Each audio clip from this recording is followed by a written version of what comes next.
when we talk about the arts, it's very difficult because, it can sound quite wafty, and I think a lot of people's idea when you talk about sort of arts and cultural industries is sort of Dame Judy with a cardigan over her shoulders and the Royal Opera House and Glamborn, and nothing wrong with those things at all. What you don't realise is that we're talking about a workforce and a thriving unionised workforce. And the cultural industries is a huge, huge employer of people. It contributes, I know I hear different figures for this, but the figure that I've heard is £23 billion a year into the economy. We receive from GDP 0.3%, which is obviously a tiny amount. Our jobs are jobs that can't be automated. They can't be done by robots. In terms of the government's idea of levelling out, moving forward from coronavirus, our industry is an industry peopled by human beings, very much so.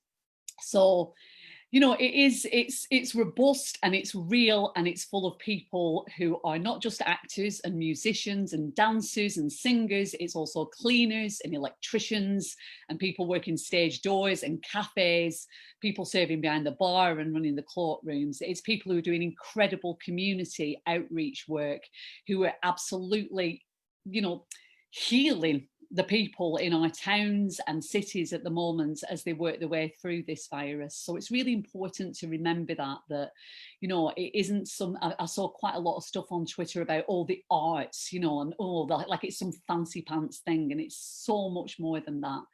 So in terms of the announcement, we were all absolutely thrilled about it. I can't lie. It was a huge relief to hear that announcement on Sunday night, but there are some really, really major questions still to be asked about it. That money sounds like a lot of money, but it is, it's a small pot for a very, very large amount of people who are going to try and access it.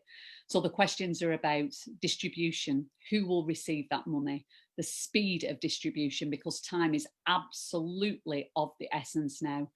How we are going to look after our huge self-employed freelance workforce moving forward. 70% of our industry is self-employed and they are not being looked after in this at all. I know Sarah will talk more about this, and everyone probably. It's a huge problem.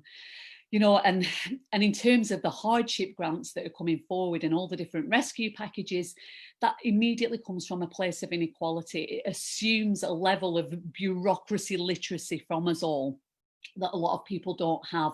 So there's a real anxiety across the industry that the big organisations who have the infrastructure to appeal and to apply for those grants and for that money will eat it all up, and the more grassroots organisation and the individual artists and tiny venues, music venues, for example, will go without.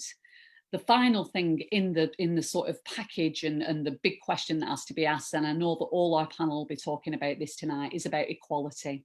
There have been strides forward in the last few years in terms of people getting a place at the table, that has been long fought for. And there is real anxiety now that there will be the low-hanging fruit in this, that they will go, that theatres and venues will have to play safe, and so get just like your classic big names in, white, middle-aged, mainly male, able-bodied. It's not looking good. We need to keep our eye on the ball with that.